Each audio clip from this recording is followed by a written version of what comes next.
अस्सलामुअलैकुम। दिलचस्प सवालात की सीरीज़ में खुश आमदीद।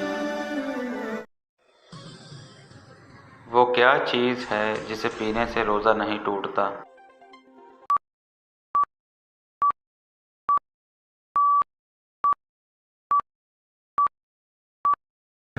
जवाब है गुस्सा। मौत के अलावा इंसानी जिस्म से रूह किस वक्त निकलती है?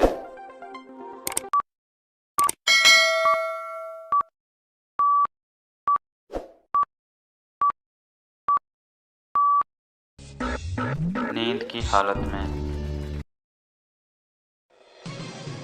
वो कौन सी चीज़ है जिसे गर्म करें तो वो जम जाती है?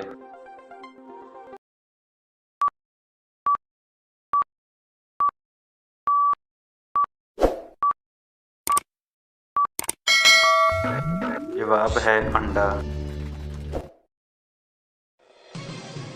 वो कौन से नबी थे जो सिर्फ बारिश का पानी पीते थे?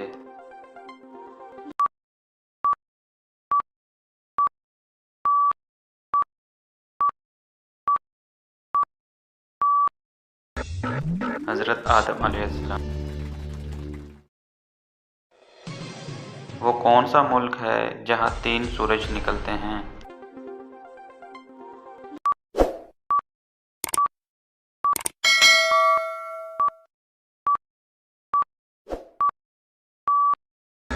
साउथ चाइना में।